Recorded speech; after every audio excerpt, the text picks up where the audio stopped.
सहनाववतु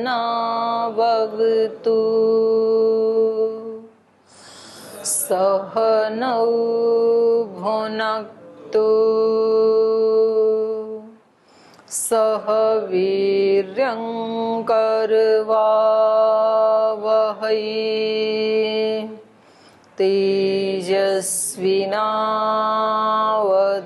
तेजस्विनावधीतमस्तु मा विद्विषावहै। ॐ व्रतानां व्रतपते व्रतं चरिष्यामि तच्छकेयं तन्मे राध्यताम् इदमहमनृतात् सत्यमुपैमि। ॐ शान्ति शान्ति शान्तिः। कल हमारी एक कक्षा हुई, वेदांत दर्शन का प्रारंभ किया और कल मैंने बताया था ये दर्शन, वेदांत दर्शन किसके लिए है, किन लोगों के लिए है वेदांत दर्शन?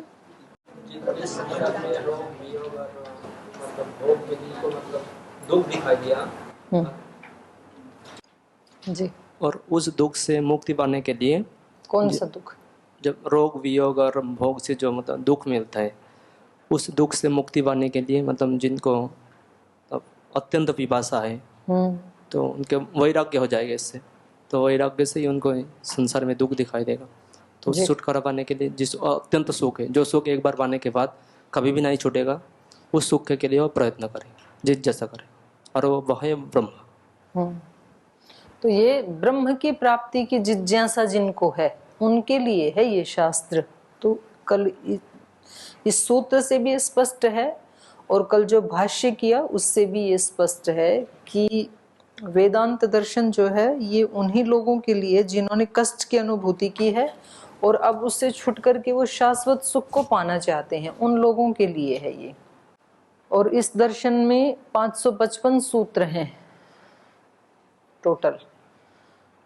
तो कल हमने पढ़ा था या इन्होंने बताया था कि रोग वियोग और भोग से जो दुख उत्पन्न होते हैं उसके बाद उन दुखों से छुटकारा पाने के लिए व्यक्ति जो अत्यंत शाश्वत सुख को प्राप्त करना चाहता है तो वो ब्रह्म की जिज्ञासा करता है। और इसमें आचार्य शंकराचार्य जी ने अपने भाष्य में बताया कि शम दम आदि जो हैं साधन, चतुष्ट भी उसको कहते हैं या षट संपत्ति जिसको कहते हैं, तो उसके बाद शमदम आदि साधन के बाद कर्म अवबोधनस्य आनंतर्यम, सूत्र में जो अथय शब्द है ना, इसका अर्थ बताया था आचार्य शंकर जी ने। अथय शब्द का प्रयोग क्या बताया था? शमदम आदि की साधना करने के बाद ब्रह्म की जिज्ञासा होती है। और ब्रह्म मुनि जी ने क्या बताया था? रोग भोग वियोग आदि से जो दुख उत्पन्न होता है उसके बाद ब्रह्म की जिज्ञासा होती है। तो इन्होंने उसका खंडन किया था ब्रह्म मुनि जी ने शंकराचार्य जी का। तो इनका क्या कहना था कि शमदम आदि जो हैं वो अपने आप में ही क्या हैं? पर्वत पर चढ़ने के जैसे कठिनतम कार्य हैं, इतना सरल कार्य नहीं है ये। और पर्वत के ऊपर कौन चढ़ना चाहेगा? जो भूतल के ऊपर दुख देख रहा है वही तो चढ़ना चाहेगा। तो दोनों ही बातों को मिला करके बात क्या निकली? जब तक व्यक्ति दुख की अनुभूति नहीं करेगा तब तक उसको वैराग्य नहीं होगा, तब तक तो संसार में राग बना रहेगा। और जब तक संसार में राग बना रहेगा तब तक वो ब्रह्म की जिज्ञासा कर नहीं सकता है। संसार के लोगों को जो योगी हैं, सन्यासी हैं या शास्त्र हैं, ये सभी क्या कहते हैं? उसको छोड़ने के लिए बोलते हैं ना। छोड़ने का मतलब है वहां रहते हुए भी अनासक्त भाव से रहें आप और इस ज्ञान का अभ्यास करें, ऐसे तो बताते हैं सब। लेकिन व्यक्ति अभ्यास करते क्यों नहीं है? क्योंकि उनको कोई दुख की अनुभूति नहीं होती है जहां वो रहते हैं। व्यक्ति को लगता है मैं इसमें 1 घंटा टाइम वेस्ट करूंगा, इतनी देर में तो मैं कोई अपने बिजनेस व्यापार की बात करूंगा तो मुझे धन मिलेगा, इसलिए वो उसको करना चाहता है। उसको दुख दिखाई नहीं देता है वहां पर। ब्रह्म की जिज्ञासा तो वही करेगा जिसको दुख दिखाई देगा। तो इन्होंने कल बताया कि वास्तव में वस्तुतस्तु ब्रह्म जिज्ञासायाः कारणम वैराग्यमेव। वस्तुतः तो ब्रह्म की जिज्ञासा का कारण क्या है? वैराग्य। क्योंकि जब दुख दिखाई देगा संसार में तो संसार से क्या होगा? वैराग्य। और वही कारण है, वैराग्य ही ब्रह्म की जिज्ञासा का, वो ही भगवान को चाहेगा। वस्तुतस्तु ब्रह्म जिज्ञासायाः कारणम वैराग्यमेव यदनंतरम ब्रह्मणो जिज्ञासा उद्भवितुम अर्हति। इस वैराग्य के बाद ही ब्रह्म की जिज्ञासा उत्पन्न हो सकती है। नहीं वैराग्यम अंतरेण ब्रह्मणो जिज्ञासा संभवती। वैराग्य के बिना ब्रह्म की जिज्ञासा संभव नहीं है, नहीं हो सकती है। तच्च वैराग्यम द्विविधम, और वो वैराग्य भी 2 प्रकार का है। दृष्टम अनुमितम च। एक तो जो देखे हुए विषय हैं, हमारे देखे हुए विषय हैं संसार के, चाहे हमने अपने जीवन में देखे या दूसरों के जीवन में देखे। हमने देखा कि हमें आहार से सुख मिलता है, हमें आवास आदि से सुख मिलता है, वस्त्र आदि से, और गाड़ी से, मोबाइल से, डिग्री से, पद से, प्रतिष्ठा से। तो जिस जिस चीज से व्यक्ति को सुख मिलता है वो सारे विषय क्या हैं? दृष्ट, देखे हुए सुख। या दूसरे के जीवन में देखे कि हमारे पास तो धन नहीं है, इन लोगों के पास अपार धन है, तो देखो ये कितने सुखी हैं। हम तो पैदल जाते हैं या बस से यात्रा करते हैं, इन लोगों के पास कितनी गाड़ियां, ये कितने सुखी हैं। तो एक तो होता है देखे हुए विषयों से वैराग्य होना। दूसरा अनुमितम, अनुमान किया हुआ सुख। जब व्यक्ति बड़े बड़े यज्ञ याग आदि करते हैं तो उनके बारे में ब्राह्मण ग्रंथों में कहा है कि ये याग करने वाला व्यक्ति स्वर्ग को प्राप्त करता है, सोम याग आदि करने वाला। तो वो व्यक्ति क्या करता है? फिर उन बड़े बड़े कर्मों का अनुष्ठान करता है, खूब दान पुण्य करता है। तो इसलिए वो सुख कैसा है? अनुमितम। तो कभी कभी इधर के सुख से तो व्यक्ति को इच्छा नहीं होती है, बोले ये सुख तो सारे हमने प्राप्त कर लिए, अब इनकी कामना तो नहीं है, तो इनके प्रति तो राग नहीं रहा। अब उधर उस लोक के, अमूत्र लोक के, स्वर्ग लोक के सुखों की कामना हो जाती है, तो फिर वो व्यक्ति बड़े बड़े कर्म कांड करता है। तो ये कह रहे हैं कि वैराग्य 2 तरह का होता है। एक वैराग्य होता है इस लोक की वस्तुओं से वैराग्य होना, और दूसरा होता है इधर लोक की और उधर लोक की, दोनों की ही सुख की कामना से वैराग्य होना। उसको पर वैराग्य कहते हैं। एक अपर वैराग्य, एक पर वैराग्य। तच्च वैराग्यम द्विविधम दृष्टम अनुमितम च। दृष्टम तु राग वियोग भोग दुख अनुभवात् भवति, यद अनुमितम तत्खलु जगतो नश्वरत्वात् अनित्यत्वात् अनुमानात् जायते। तो ये कह रहे हैं दृष्ट वैराग्य कौन सा है? दृष्ट वो है जो रोग वियोग और भोग के दुख के अनुभव के बाद जो वैराग्य होता है, वो तो दृष्ट माना इन्होंने। और यद अनुमितम, जो अनुमान प्रमाण से जो सुख और उससे जो वैराग्य, तत्खलु जगतः नश्वरत्वात्, जगत के नश्वर होने से। बोले कुछ तो हमें सुख मिल गए, वो हमने देख लिए, और कुछ अनुमित हैं। यहाँ इन्होंने अनुमित का अर्थ क्या किया? जो अभी मिले नहीं हमें, ये अर्थ किया इन्होंने, स्वर्ग आदि नहीं किया। तो जो हमें मिले नहीं, तो ये कह रहे हैं कि जो नहीं मिले वो सुख भी क्या है? आखिर नश्वर ही हैं। वो मिल भी जाएंगे तो भी क्या होगा? नष्ट होंगे ही होंगे। और अनित्यत्वात्, वो अनित्य भी हैं, नित्य तो रहने वाले नहीं हैं। एक ही बात है, नश्वर होना या अनित्य होना। नश्वरत्वात् अनित्यत्वात् अनुमानात् जायते। तो इस प्रकार के अनुमान से जो वैराग्य होता है कि भी संसार में कुछ भी सदा रहने वाला तो है नहीं। मानव सोचो सारे जग का विस्तार रहेगा कितने दिन, ये मान रहेगा कितने दिन, सम्मान रहेगा कितने दिन, जिनको अपना कहते उन पर अधिकार रहेगा कितने दिन। प्रार्थना गाते हैं ना, तो उसको गाते गाते व्यक्ति को लगता है कि सही है, ये तो भी कब तक रहेगा ये, और पता नहीं कब व्यक्ति चल पड़े। हो सकता है कि भोग तो रहेंगे, हम नहीं रहेंगे, संसार तो रहेगा पर हम तो नहीं रहेंगे ना। तो ऐसे सोच करके व्यक्ति को क्या हो जाता है, उससे वैराग्य हो जाता है। फिर इसकी अनित्यता को देख करके, इसकी नश्वरता को देख करके ये कभी भी छिन सकते हैं। इसलिए प्रयास किसके लिए करना चाहिए, जो साथ जा सकेगा। ये कुछ भी साथ नहीं जा सकेगा। साथ क्या जा सकेगा, शुभाशुभ कर्मों के संस्कार साथ जा सकेंगे। तो शुभाशुभ कर्म करें कि ना करें, फिर अशुभ तो ना करें, और शुभ भी करें कि ना करें, क्योंकि ये सब छूट जाएगा। अच्छे अच्छे काम कर रहे हैं, सेवा कर रहे हैं, पढ़ रहे हैं, पढ़ा रहे हैं, धर्मशाला बना रहे, मकान बना रहे, करें कि ना करें, करें। लेकिन कैसे करें, जैसे कौवा पेड़ के ऊपर बैठता है ना, ऐसे बैठ के संसार में करें। कौवा कैसे बैठता है, उसको आप वो मारो कंकर, दूसरे पे जा बैठेगा, तो कोई परेशानी नहीं होती उसको जाने में। और यहाँ तो कमरा चेंज करने में भी बहुत परेशानी होती है लोगों को। बोले कि आपको कमरा चेंज करना है, तो मेरे पास आते हैं, अजी हम तो इतने दिन से रह रहे थे उसमें। तो ऐसे रहना चाहिए व्यक्ति को। तो वो सब अनासक्त भाव से सेवा करते हुए जो संस्कार बनेंगे वो अपने साथ जाएंगे। वो नित्य स्थायी संपत्ति है। और हम क्या करते हैं, इस नश्वर जगत की व्यवस्थाओं को ठीक करने के लिए अपने अंदर की जो शाश्वत व्यवस्थाएं हैं उनको हम नष्ट होने देते हैं। मतलब बाहर का काम, बाहर की व्यवस्था नहीं बिगड़नी चाहिए, मेरे अंदर का चाहे सब कुछ बिगड़ जाए। ऐसे तो करते हैं हम, जूझते रहते हैं संघर्षों से, कष्टों से।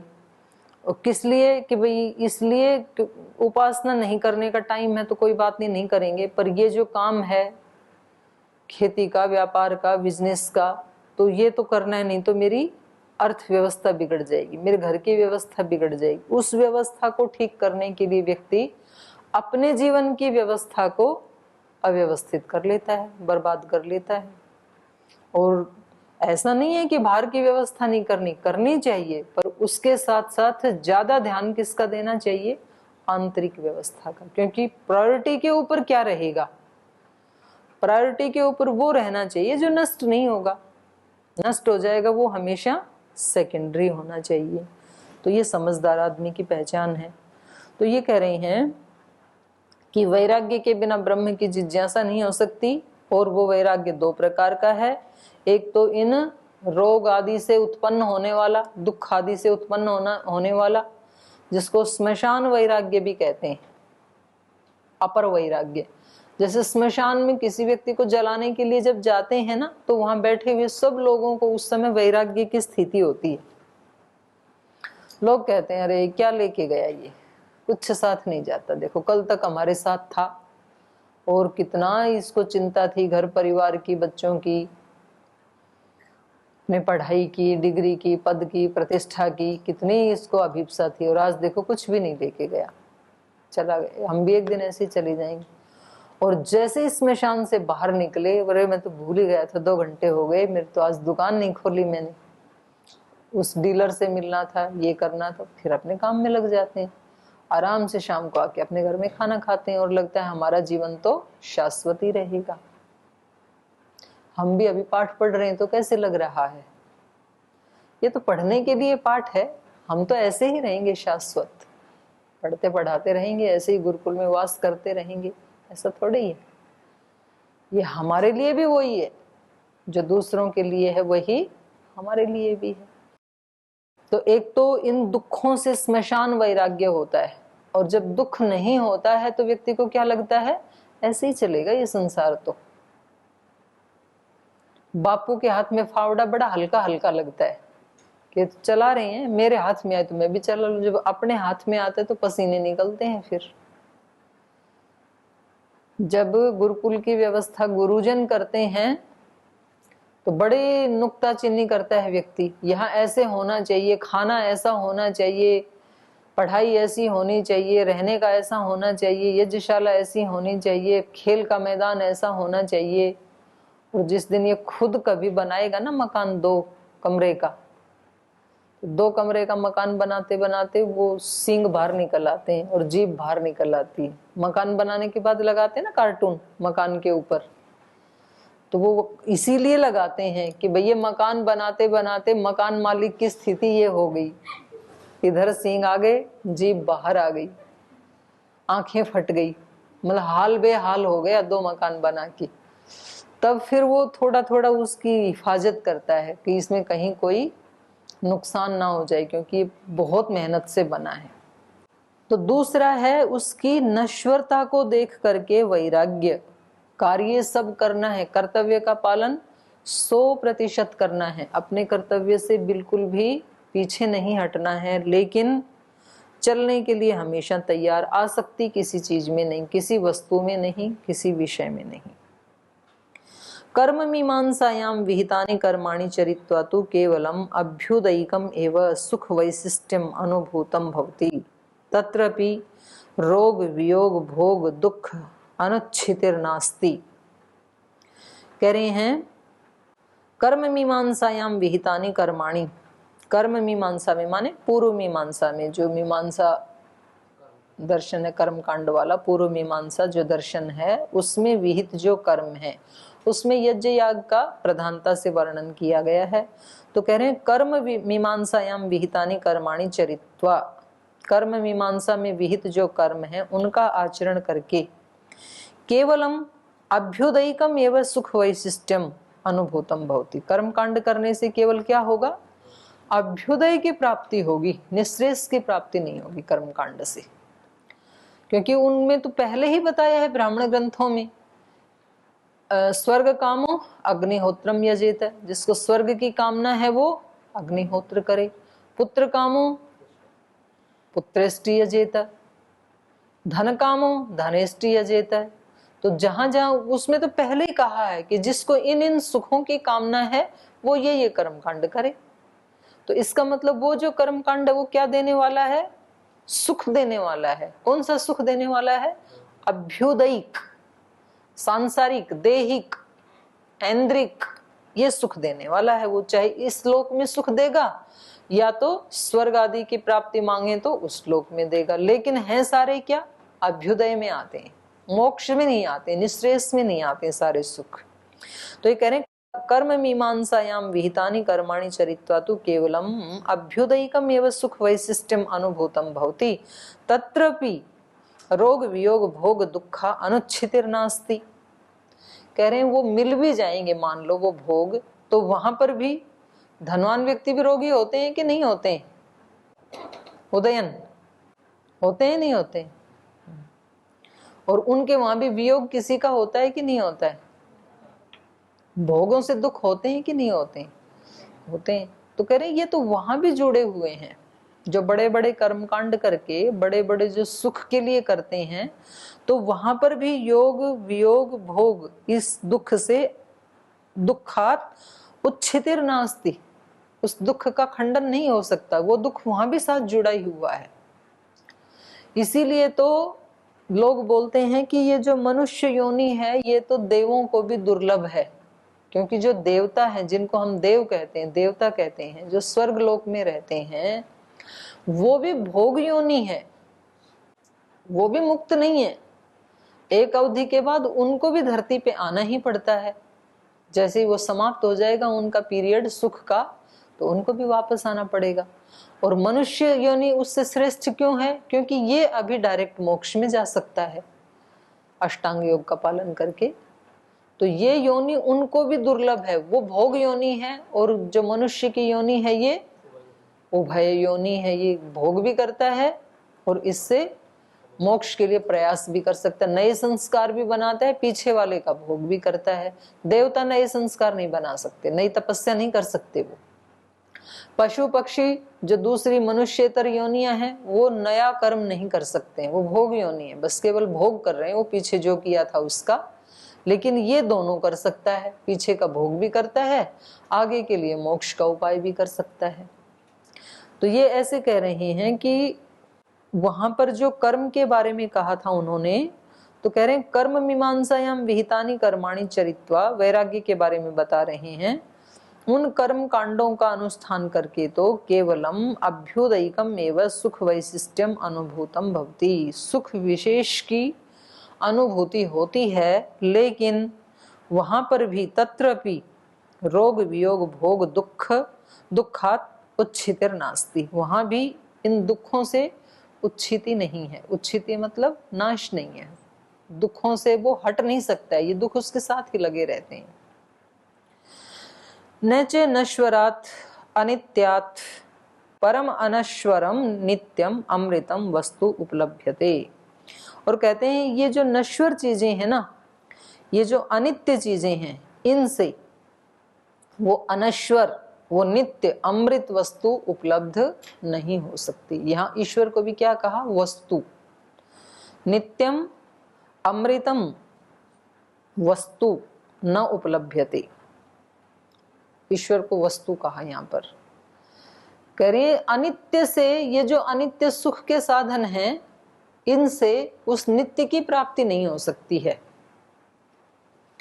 यहाँ पर एक प्रश्न उठ सकता है, अनित्य से नित्य की प्राप्ति हो सकती है, नहीं हो सकती है? जैसे ये कह रहे हैं, ये बात सही है कि गलत है?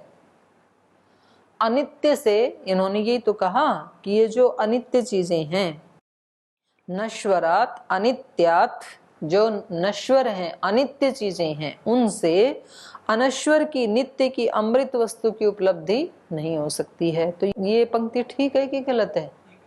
हाँ बोलो। ये मेरे ऊपर है दीदी, ये शरीर तो नश्वर है, ये तो साधन है। अगर मैं इसको ही सब कुछ मान लिया तो नहीं हो सकता है, और इसको साधन मान के मैं अगर ईश्वर की आराधना करूँ तो हो सकता है। हाँ, तो मैं यही तो पूछना चाह रही थी कि यदि आप ये कह रहे हैं कि अनित्य से नित्य की उपलब्धि नहीं हो सकती है, तो शरीर आदि भी तो अनित्य हैं, तो तब तो शरीर आदि से उसकी उपलब्धि हो ही नहीं सकती है किसी भी तरह से। तो यहाँ पर ये नहीं कहा जा रहा है। यहाँ पर क्या कहा जा रहा है? अनित्य को यदि साधन मान करके आप चलेंगे तब तो उसकी प्राप्ति हो सकती है, और अनित्य को साध्य मान करके कि हमने अनित्य चीजों को इकट्ठा किया और ऐसा करते करते हमें ईश्वर की प्राप्ति हो जाएगी, तो फिर नहीं होगी। साधन के रूप में तो ठीक है, साधन के रूप में यदि आप प्रयोग कर रहे हैं शरीर का, इंद्रियों का और अपने काम काज जो भी कर्तव्य कर्म है उन सब का, कि भाई ये साधन है मेरे लिए, लेकिन मेरा ध्येय क्या है?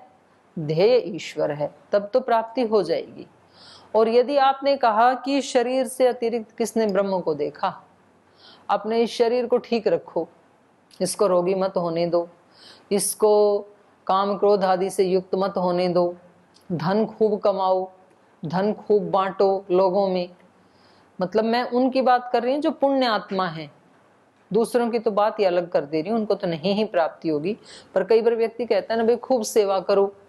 सेवा का मतलब काम करते रहो दिन भर कुछ ना कुछ, उसको हमने सेवा मान कह दिया कि खूब सेवा करते रहो, शरीर को ठीक रखो, व्यायाम करो, प्राणायाम करो और हवन करो, और इससे 10-12 साल में तो, या 20-30-50 साल में कभी ना कभी तो ईश्वर की प्राप्ति हो ही जाएगी। इससे अतिरिक्त अपने को कुछ नहीं करना है। गुरुकुल में जो दिनचर्या बताई है उसका अपने पालन करते रहो। तो ये कह रहे हैं 1000 सालों में भी नहीं होगी। अगर आपने उस काम को सेवा की भावना से नहीं किया, आपने उसको ईश्वर को केंद्र में रख करके यदि नहीं किया, तो वो कर्म आपको सुख दुख देने वाले तो होंगे, पर ईश्वर की प्राप्ति करवाने वाले कभी नहीं होंगे। और ये जो शरीर है, इसको आपने जो ठीक रखा, यम नियम का पालन करके, आसन प्राणायाम ध्यान आदि करके, इसको करते हुए यदि इसको ये माना कि भाई ये ही साधन है मेरे लिए और ये ही मुझे ईश्वर की प्राप्ति करवाएगा, ये बुद्धि ये मन मुझे इसी से प्राप्त करना है, तब तो प्राप्त हो जाएगा। और यदि इन सारी चीजों को जोड़ के और आप यूं सोचो कि एक दिन तो प्राप्ति हो ही जाएगी, तो नहीं होगी।